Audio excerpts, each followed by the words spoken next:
दोस्तों इस वीडियो में हम ग्रो ऐप का इस्तेमाल करके कैसे म्यूचुअल फंड में इन्वेस्ट करते हैं। म्यूचुअल फंड वाले सेक्शन में इन सभी चीजों को देखकर क्या पता लगाया जाता है, आखिर इन सभी चीजों का यूज क्या होता है, ये सभी हम इस वीडियो में सीखेंगे। इस वीडियो को देखने के बाद आप ग्रो ऐप का इस्तेमाल करके म्यूचुअल फंड में कैसे इन्वेस्ट करते हैं इसके बारे में काफी कुछ सीख जाओगे। इससे पहले मैंने एक और वीडियो बनाई थी जिसमें मैंने ग्रो ऐप को चलाना सिखाया था और वो वीडियो आप लोगों को बहुत पसंद आई, जिसमें बहुत ही अच्छे कमेंट्स आए आप लोगों के, जिसे देखकर मैं बहुत ही मोटिवेट हुआ और इसीलिए अब मैं आपके लिए ग्रो ऐप में म्यूचुअल फंड वाले सेक्शन को कैसे चलाते हैं ये सब बताऊंगा। तो सबसे पहले हम अपने ग्रो ऐप को खोल लेते हैं। अब यहाँ पर सबसे नीचे आप देख सकते हो स्टॉक्स और म्यूचुअल फंड लिखा है। स्टॉक्स वाला ये वाला पोर्शन तो मैं आपको पहले ही समझा चुका हूँ। अब हम बात करेंगे म्यूचुअल फंड वाले सेक्शन की। तो यहाँ पर मैं म्यूचुअल फंड पे क्लिक करता हूँ। अब यहाँ पर पूरा म्यूचुअल फंड का सेक्शन खुल गया है। सबसे ऊपर यहाँ पर देखो ये लिखा है पॉपुलर फंड्स। यहाँ पर हमें वो म्यूचुअल फंड दिखाता है जो लोगों में सबसे ज्यादा पॉपुलर है। जैसे कि यहाँ पर दिखा रहा है निबॉन इंडिया स्मॉल कैप फंड जिसने 51.8% पिछले 3 सालों में रिटर्न दिया है। ऐसे एक और दिखा रहा है आईसीआईसीआई प्रूडेंशियल कमोडिटीज फंड जिसका 53% पिछले 3 सालों में रिटर्न था। ऐसी पराग पारिक फ्लेक्सी कैप फंड जिसका 31% पिछले 3 सालों में रिटर्न था। ऐसी हमें ये और भी कुछ पॉपुलर फंड्स दिखा रहा है। अब इसके नीचे आप यहाँ पे देख सकते हो equity small cap, equity sectoral thematic या फिर इक्विटी फ्लेक्सी कैप। इन सब के बारे में हम अभी आगे वीडियो में जानेंगे। अब देखो यहाँ पर कोने में लिखा है ऑल म्यूचुअल फंड्स। अगर आप इस पे क्लिक करते हो ना तो आपके पास सभी म्यूचुअल फंड की लिस्ट खुल जाएगी। जैसे यहाँ पर आप स्क्रॉल करके देख सकते हो बहुत सारे हमें म्यूचुअल फंड्स दिखा रहा है। आप यहाँ से भी म्यूचुअल फंड को चुन सकते हो और इन सभी म्यूचुअल फंड का पिछले 3 साल का रिटर्न भी हमें साथ ही साथ दिखा रहा है। आप इस 3 साल को बदलकर 5 साल भी कर सकते हो। यहाँ पर हमें फिर 5 सालों का रिटर्न दिखा देगा। आप इसे 1 साल में भी कर सकते हो इस पे क्लिक करके। मतलब आप पिछले 1 साल का, 3 साल का और 5 साल का रिटर्न देख सकते हो यहाँ से। अब हम यहाँ पर फिर से बैक करते हैं। अब इसके नीचे देखो यहाँ पर आता है कलेक्शंस। यहाँ पर लिखा है high return, SIP with 500, tax saving, large cap, mid cap, small cap. आखिर इन सभी चीजों का मतलब क्या है? तो सबसे पहले हम नीचे वाले सेक्शन पे आते हैं और लार्ज कैप, मिड कैप और स्मॉल कैप को समझते हैं। अब देखो इन सभी चीजों को समझाने से पहले मैं आपको जल्दी से बता दूं कि म्यूचुअल फंड क्या होता है। म्यूचुअल फंड में देखो क्या होता है, बहुत सारे लोग अपना थोड़ा थोड़ा पैसा फंड मैनेजर को देते हैं और ये फंड मैनेजर प्रोफेशनल लोग होते हैं। ये प्रोफेशनल्स हमारे पैसों को अलग अलग जगह पर लगाते हैं ताकि वो वहां से रिटर्न कमा सके और वही सब रिटर्न यहाँ पर लिखा रहता है। मतलब हमारे पैसों को इन लोगों ने अलग अलग जगह पर लगाया और उन्हीं पैसों से जो रिटर्न मिला वो यहाँ पे हमें दिखाया जाता है। तो भाई अब सवाल ये आता है कि आखिर ये अलग अलग जगह कौन सी होती है जहां पर फंड मैनेजर हमारे पैसों को लगाते हैं। तो देखो जो फंड मैनेजर होते हैं ना वो हमारे पैसों को इक्विटी में लगाते हैं, बॉन्ड में लगाते हैं, डेट में लगाते हैं। इक्विटी यानी कि वही शेयर मार्केट में लगाते हैं और डेट यानी कि वो हमारे पैसों को ब्याज पर देते हैं, यानी कि वो हमारे पैसों से ही पैसों को बना रहे हैं। और इसके बदले में फंड मैनेजर को क्या मिलता है? इसके बदले में फंड मैनेजर उस रिटर्न में से थोड़ी सी फीस अपनी ले लेता है। तो मतलब म्यूचुअल फंड में फायदा ये है कि अगर किसी को शेयर मार्केट के बारे में नहीं पता, उसको ये नहीं पता कि अपने पैसे कहाँ पर इन्वेस्ट करे कि उसका पैसा बढ़े, तो उन लोगों को म्यूचुअल फंड में इन्वेस्ट करना चाहिए। क्योंकि हमारा ये शेयर को ढूंढने का, कहाँ पे पैसे लगाने हैं, ये काम फंड मैनेजर करेंगे और भले से उसके बदले वो थोड़ी सी फीस ले लेते हैं लेकिन अच्छी जगह तो इन्वेस्ट करते हैं। तो ये तो बिल्कुल एक बेसिक था कि म्यूचुअल फंड होता क्या है। अब बात आती है कि आखिर ये लार्ज कैप, मिड कैप और स्मॉल कैप क्या था। तो जैसे कि मैंने आपको बताया कि फंड मैनेजर हमारे पैसे को इक्विटी में भी लगाते हैं। इक्विटी यानी कि कंपनियों के शेयर में भी लगाते हैं। तो स्मॉल कैप का मतलब ऐसी छोटी कंपनियां जिनका मार्केट कैप छोटा हो, यानी कि ऐसी छोटी कंपनियां जिनकी मार्केट में हिस्सेदारी कम हो। लार्ज कैप ऐसी कंपनियां होती है जिनका मार्केट में हिस्सेदारी बहुत ज्यादा होती है, जिनका मार्केट शेयर बहुत ही ज्यादा होता है। और मिड कैप में मीडियम साइज की कंपनीज आती हैं। मतलब कि small cap, mid cap, large cap, इन चीजों का पता ये लगाने के लिए किया जाता है कि कंपनी के पास कितना मार्केट है, कंपनी कितनी बड़ी है। अब जैसे अगर आप स्मॉल कैप में क्लिक करोगे ना तो ये हमें ऐसे म्यूचुअल फंड्स दिखाएगा जिसमें फंड मैनेजर ने छोटी कंपनियों के शेयर्स में इन्वेस्ट कर रखा है, यानी कि छोटी कंपनियों में इन्वेस्ट कर रखा है। अब देखो छोटी कंपनियों में पैसे लगाने का फायदा ये होता है कि छोटी कंपनियों में रिटर्न ज्यादा मिलता है, यानी कि छोटी कंपनियों के बड़े होने की संभावना ज्यादा होती है ना। जब छोटी कंपनी ग्रो होगी तो उसमें प्रॉफिट ज्यादा बनने के चांसेस रहते हैं। हालांकि छोटी कंपनियों में दिक्कत भी यही होती है क्योंकि वो कंपनी छोटी है इसलिए उसमें रिस्क ज्यादा है। क्या पता वो कंपनी कंपटीशन में सरवाइव ना कर पाए, इसलिए छोटी कंपनियों में रिस्क ज्यादा होता है लेकिन उसमें प्रॉफिट की अपॉर्चुनिटी बहुत ज्यादा होती है, उसमें प्रॉफिट बनने के चांसेस बहुत ज्यादा होते हैं। अब देखो यहाँ पर आपको टेंशन लेने की जरूरत नहीं। जो हमारे फंड मैनेजर होते हैं वो इस काम में एक्सपर्ट होते हैं। वो अपने हिसाब से बेस्ट स्मॉल कैप कंपनियां चुनते हैं जिनके ग्रो होने के चांसेस बहुत ज्यादा होते हैं। अब जैसे यहाँ पर हमें क्वांट स्मॉल कैप फंड दिखा रहा है, इसमें नीचे देखो लिखा है ना इक्विटी स्मॉल कैप, यानी कि ये जो म्यूचुअल फंड है इसमें जो फंड मैनेजर होते हैं वो स्मॉल कैप कंपनियों में पैसा लगाते हैं। देखो नीचे लिखा भी हुआ है इक्विटी स्मॉल कैप। ऐसे Nippon India, ICIC Prudential small cap fund, ऐसे बहुत सारे स्मॉल कैप फंड हमें दिखा रहे हैं। यानी कि जितने भी फंड्स हमें दिखा रहे हैं ये सभी छोटी कंपनियों में लगे हैं जहां पर रिस्क तो है लेकिन प्रॉफिट की अपॉर्चुनिटी बहुत ज्यादा है। आप देखो ये जितनी भी स्मॉल कैप वाली म्यूचुअल फंड्स हैं उन सभी के रिटर्न 40% से ऊपर है। क्वांट स्मॉल कैप फंड ने तो 65% रिटर्न दिया है। और अगर हम इसका 5 साल का करके देखें तो हमें 5 साल का भी डाटा दिखा दे कि 5 साल में किसने कितना रिटर्न दिया है। अब मिड कैप में ऐसे क्लिक करके देखें तो मिड कैप में जो थोड़ी मीडियम साइज की कंपनियां होती हैं उस कंपनियों में फंड मैनेजर ने पैसे लगा रखे हैं। मतलब ये जो फंड्स हमें दिखा रहे हैं वो ऐसे फंड्स है जिसमें मिड कैप कंपनियों में पैसा लगा हुआ है। यहाँ पर आप देखो इन सभी के नीचे लिखा हुआ है mid cap mid cap mid cap, यानी कि मिड कैप कंपनियों में इनका पैसा लगा हुआ है। ऐसी लार्ज कैप में जितने फंड्स दिखा रहा है उन सभी में भी फंड मैनेजर ने बड़ी बड़ी कंपनियों में पैसा लगा रखा है। तो देखो बिल्कुल क्लियर बात यह है कि अगर आपको बड़ी कंपनियों में पैसा लगाना है तो आप लार्ज कैप वाले पे क्लिक करके लगाओगे, और अगर आपको छोटी कंपनियों पे लगाना है तो स्मॉल कैप पे लगाओगे। मतलब अगर आप रिस्क ले सकते हो और आपको हाई रिटर्न चाहिए तो आप स्मॉल कैप में लगा सकते हो, लेकिन आपको ज्यादा रिस्क नहीं लेना, भले से पैसा थोड़ा कम रेट से बढ़े लेकिन उसमें रिस्क बिल्कुल ना हो, तो आप लार्ज कैप में लगाओगे। और अगर आपको बिल्कुल मॉडरेट चाहिए कि हाँ थोड़ा बहुत रिस्क भी चलेगा और रिटर्न भी थोड़ा ठीक ठाक चाहिए तो आप मिड कैप में लगा सकते हो। इसके अलावा इसके ऊपर लिखा है हाई रिटर्न। अब अगर आप हाई रिटर्न वाले पे क्लिक करोगे ना तो यहाँ पर जितने म्यूचुअल फंड्स है जिन्होंने सबसे ज्यादा रिटर्न दिया है वो हमें दिखाएगा। सबसे ऊपर देखो क्वांट स्मॉल कैप फंड जिसने 65.98% रिटर्न दिया है पिछले 3 सालों में। ऐसे इसके नीचे लिखा है आईसीआईसीआई प्रूडेंशियल कमोडिटीज फंड जिसने 53.27% रिटर्न दिया है। अब देखो यहाँ पर लिखा है स्मॉल कैप, यानी कि इस फंड का पैसा छोटी कंपनियों में लगा है। उसके नीचे लिखा है इक्विटी थीमेटिक। इक्विटी थीमेटिक का मतलब इसमें ना थीम के अकॉर्डिंग पैसा लगा हुआ है, यानी कि ऐसी कंपनियों में पैसा लगा हुआ है जिनकी थीम एक जैसी है, जो एक जैसी थीम पे काम करती हैं। इसके अलावा इन सभी के भी नीचे इक्विटी स्मॉल कैप ही लिखा है, यानी कि वही छोटी कंपनियों में इनका पैसा लगा हुआ है। इसके अलावा देखो यहाँ पे लिखा है इक्विटी सेक्टोरियल। इक्विटी सेक्टोरियल का मतलब ये है कि इस फंड का पैसा एक ही सेक्टर की कंपनियों में लगा हुआ है। मतलब कि एक ही सेक्टर कैसे, जैसे बहुत सारे सेक्टर होते हैं ना, finance sector, automobile sector, FMCG sector, तो ऐसे ही किसी पर्टिकुलर सेक्टर के ऊपर इनका पैसा लगा हुआ है। ऐसे देखो यहाँ पर लार्ज कैप का भी लिखा है लार्ज कैप, यानी कि इस फंड का पैसा बड़ी कंपनियों में लगा हुआ है। तो शायद अब आपको ये समझ आ गया होगा कि इनके नीचे जो चीजें लिखी हुई है इनका मतलब क्या है। तो हाई रिटर्न वाले में क्या था, वो सभी म्यूचुअल फंड जिन्होंने पिछले कुछ सालों में अच्छा खासा रिटर्न दिया है, पिछले कुछ सालों में सबसे ज्यादा रिटर्न दिया है, वो हमें यहाँ पे दिखाता है। अब इसके अलावा देखो यहाँ पे लिखा है टैक्स सेविंग। अब ये टैक्स सेविंग क्या है, टैक्स सेविंग वाले पे अगर आप क्लिक करोगे तो यहाँ पे हमें वो ऐसी म्यूचुअल फंड्स दिखा देगा जिसमें अगर आप अपना पैसा लगाते हो तो आपको टैक्स में थोड़ी राहत मिलेगी। ये जो यहाँ पे लिखा है ना इक्विटी ELSS, ELSS का मतलब होता है इक्विटी लिंक्ड सेविंग स्कीम, यानी कि अगर आपको सरल भाषा में बताऊं तो अगर आप इस फंड में पैसा लगाते हो तो आपको टैक्स में राहत मिलेगी। अब इसके बारे में अगर आपको और डिटेल में जाना तो आप मेरे को कमेंट में बता देना। फिलहाल अभी इतना ध्यान रखो कि यहाँ पर हमें वो म्यूचुअल फंड्स दिखाते हैं जिनमें पैसा लगाने से आप जब टैक्स भरोगे तो आपको थोड़ी छूट मिल जाएगी।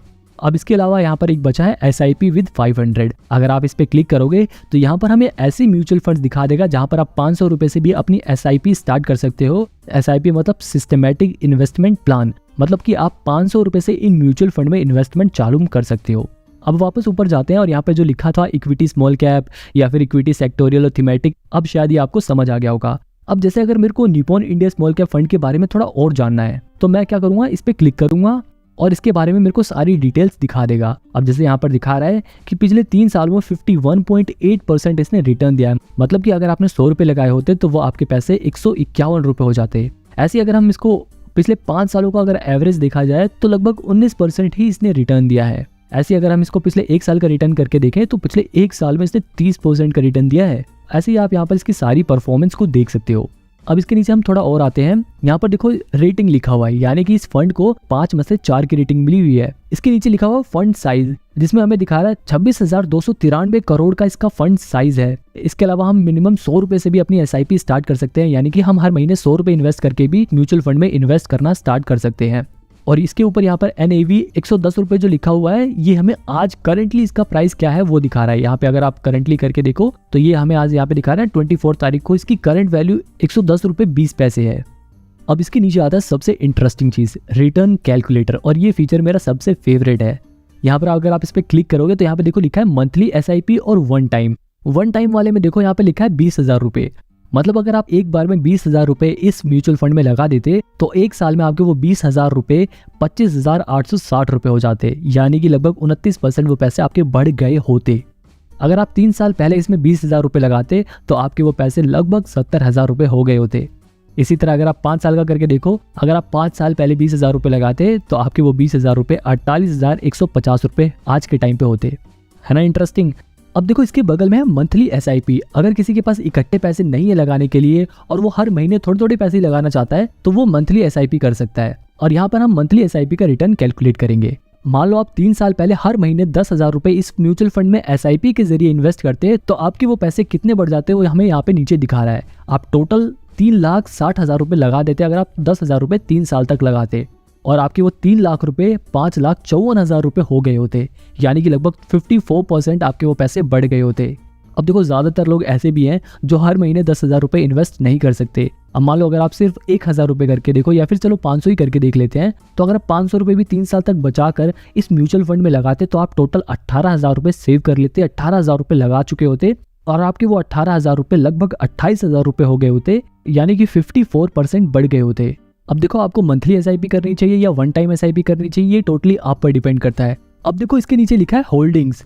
अगर आप होल्डिंग्स वाले पे क्लिक करो, अब देखो यहाँ पर हमें बहुत सारी कंपनियों के नाम दिखा रहा है और सबसे ऊपर लिखा है टॉप 10 होल्डिंग्स। इसका मतलब ये है कि इस म्यूचुअल फंड का ज्यादातर पैसा इन कंपनियों में लगा हुआ है, जैसे कि tube investment of India limited, HDFC bank limited, इन सभी कंपनियों में इस म्यूचुअल फंड का पैसा लगा हुआ है। अगर आप यहाँ पे नीचे देखो, यहाँ पे लिखा है होल्डिंग एनालिसिस। आप इस पे अगर क्लिक करोगे ना तो यहाँ पे इसकी सारी डिटेल्स खुल जाएगी। यहाँ पर देखो इसका लिखा हुआ है कि Nippon India small cap fund ने अपना पैसा यानी कि 26,294 करोड़ रुपए में से 96.7% इक्विटी में इन्वेस्ट कर रखा है। बाकी उनके पास 3.2% कैश है और डेट यहाँ पर दिखा रहा है 0%, यानी कि इन्होंने अपना सारा पैसा इक्विटी में लगा रखा है, डेट में नहीं लगा रखा।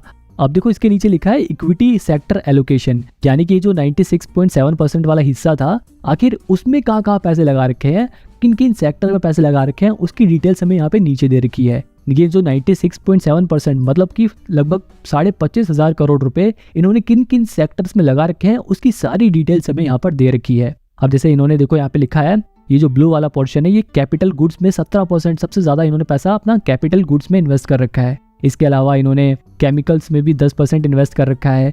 फाइनेंशियल सेक्टर में इन्होंने 13.3% इन्वेस्ट कर रखा है।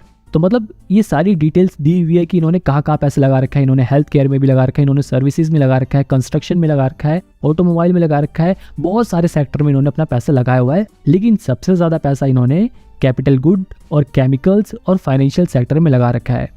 अब देखो ज्यादा सेक्टर्स में पैसे लगाने का फायदा ये होता है कि रिस्क कम हो जाता है। मान लो अगर किसी एक सेक्टर की कंपनी अच्छा परफॉर्म नहीं करती और उसमें ज्यादा प्रॉफिट नहीं होता, तब भी दूसरे सेक्टर में अगर प्रॉफिट होता है तो उसका प्रॉफिट उस लॉस को कंपनसेट कर देगा। अब इसके नीचे लिखा है एडवांस रेशियो। यहाँ पर हमें कुछ एडवांस रेशियो दी हुई जिन्हें देखकर म्यूचुअल फंड को एनालाइज किया जाता है कि वो अच्छा है या नहीं। अब देखो अगर मैं आपको ये एडवांस एनालिसिस अभी सिखाऊंगा इस वीडियो में तो ये अलग से 10-15 मिनट ले लेगा और ये वीडियो बहुत ही बड़ी हो जाएगी, इसलिए मैं इस टॉपिक को किसी और वीडियो में कवर करूंगा। अगर आपको इसके ऊपर भी वीडियो चाहिए होगी तो आप मेरे को कमेंट में बता देना, मैं इसके लिए अलग वीडियो बना दूंगा।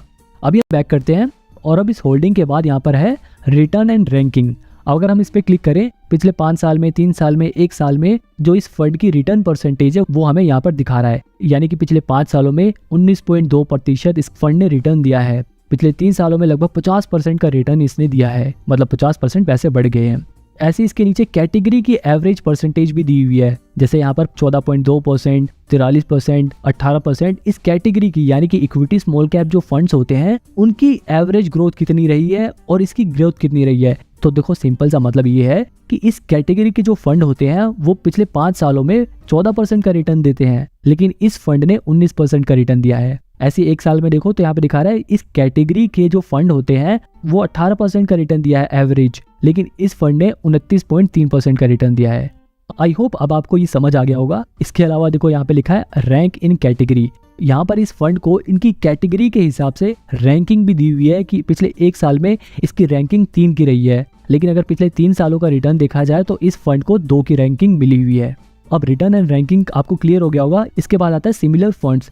ये जो हमारा ये Nippon India small cap fund था, इसके जैसे जो और भी म्यूचुअल फंड्स हैं वो हमें यहाँ पर दिखा रहा है, जैसे कि क्वांट स्मॉल कैप फंड जिसने 66% रिटर्न दिया है और कोटक स्मॉल कैप फंड जिसने 48% रिटर्न दिया है। ऐसे ही हमें कुछ और भी फंड्स दिखा रहा है। अब सिमिलर फंड के बाद आता है expense ratio, exit load and tax. Expense ratio मतलब क्या होता है, जैसे कि मैंने आपको बताया था कि हमारे पैसे को फंड मैनेजर अलग अलग जगह पर इन्वेस्ट करता है। अब भैया फंड मैनेजर हमारे पैसे को लगाएगा तो खुद भी कुछ पैसे लेगा, वो अपने इस जो म्यूचुअल फंड का है उसका एडवर्टाइजमेंट करेगा, तो उसका एडवर्टाइजमेंट कॉस्ट आएगी, वो उसका भी खर्चा उसमें जोड़ेगा। तो टोटल इस फंड का जो खर्चा आया, यानी जो खर्चे आते हैं वो 0.82% है, यानी कि जो टोटल रिटर्न होता है उसमें से ये जो 0.82% है वो ये अपना एक्सपेंस काट लेते हैं।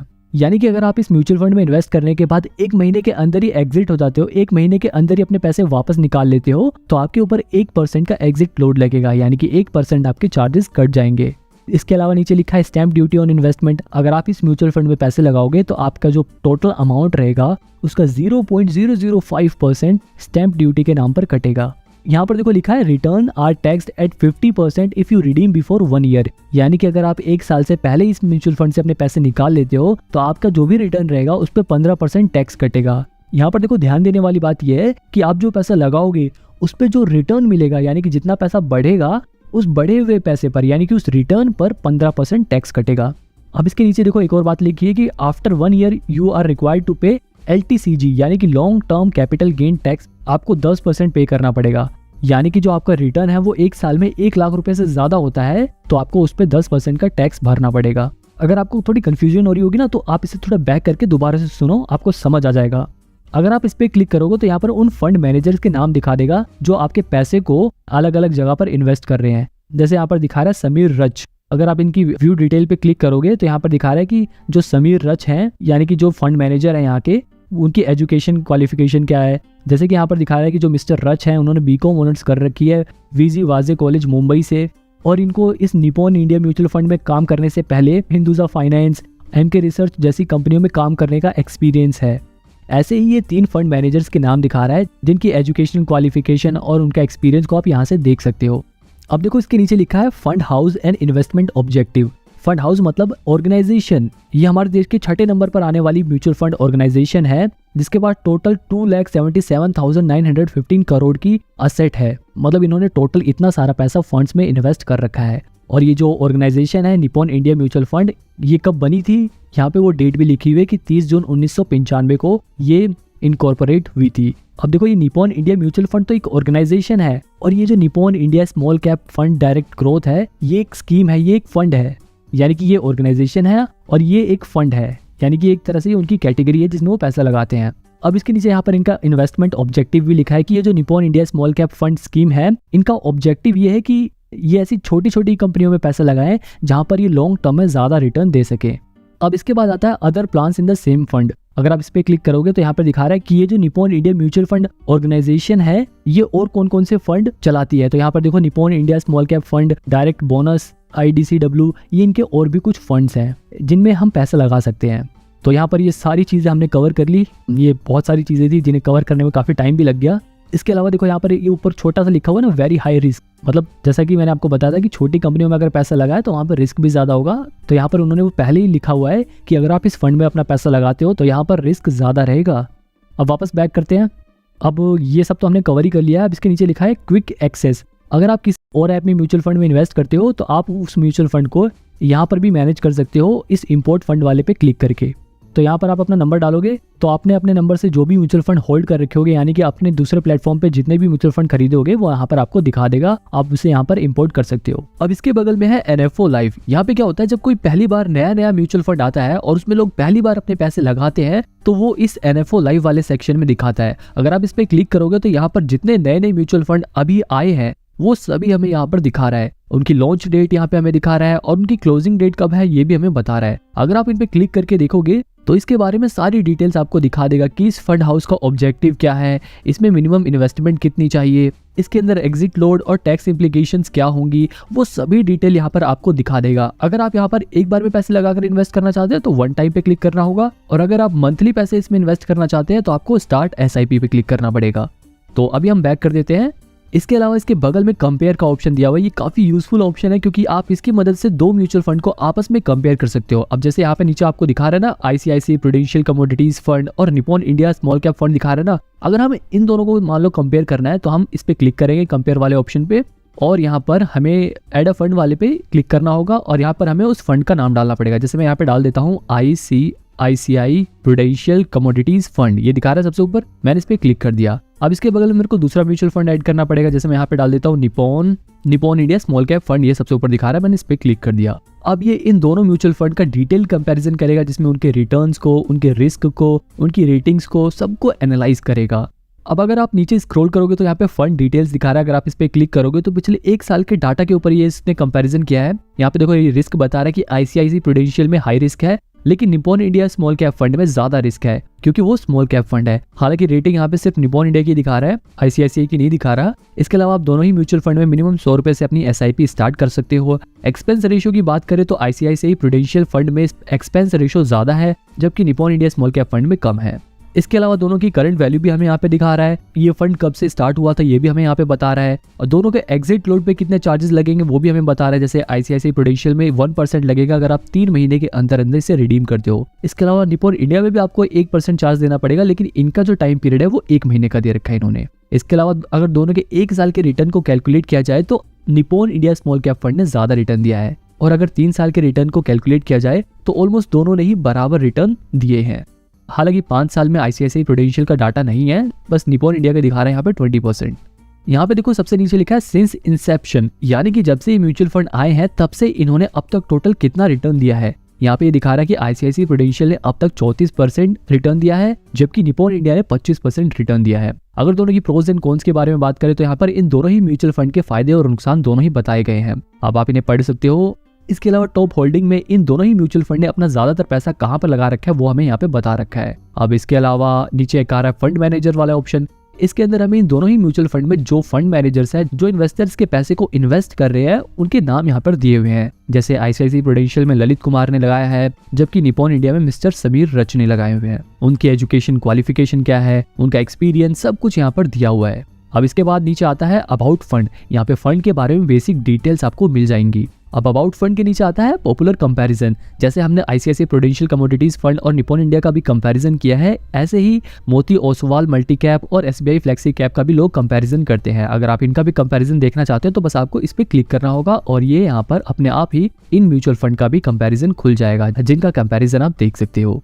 अब मैं यहाँ पे फिलहाल बैक कर देता हूँ, क्योंकि मेरे को सिर्फ आपको ये दिखाना था कि कैसे यूज होता है। अब देखो कंपेयर वाले के बाद में आता है SIP कैलकुलेटर। अब SIP कैलकुलेटर तो मैंने आपको ऊपर भी बताया था, वही सेम कैलकुलेटर आपको इसके अंदर भी मिल जाएगा। यहाँ पर आप अमाउंट डालो कि आप कितने रुपए इन्वेस्ट करना चाहते हो। मान लो अगर अभी कोई आदमी रिटायर हुआ है और वो अपने 10 लाख रुपए को म्यूचुअल फंड में लगाना चाहता है, जहां पर उसे उम्मीद है कि उसे कम से कम 12% का रिटर्न तो मिल ही जाएगा, और वो अपने इस पैसे को अगले 10 सालों के लिए लगाना चाहता है, तो यहाँ पर हम उसके रिटर्न को कैलकुलेट कर सकते हैं। जैसे यहाँ पर उसने 10 लाख रुपए लगाए, तो वो अपने 10 लाख रुपए से लगभग 21 लाख रुपए कमा लेगा, यानी कि उसके जो 10 लाख रुपए थे वो ऑलमोस्ट 31 लाख रुपए हो जाएंगे।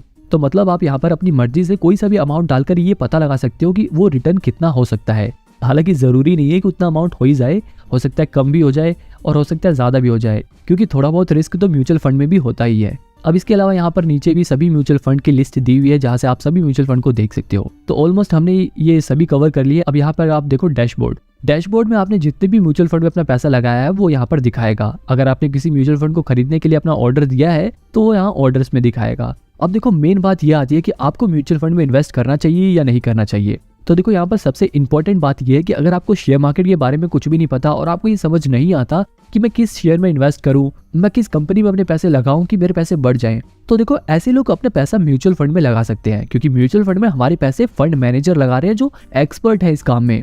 अब देखो म्यूचुअल फंड खरीदते कैसे हैं वो मैं किसी और वीडियो में बताऊंगा। ये वीडियो बहुत ज्यादा बड़ी हो गई है। इस वीडियो का मेरा मेन ऑब्जेक्टिव यही था कि मैं आपको ग्रो ऐप में म्यूचुअल फंड वाले सेक्शन के बारे में सिखा सकूं।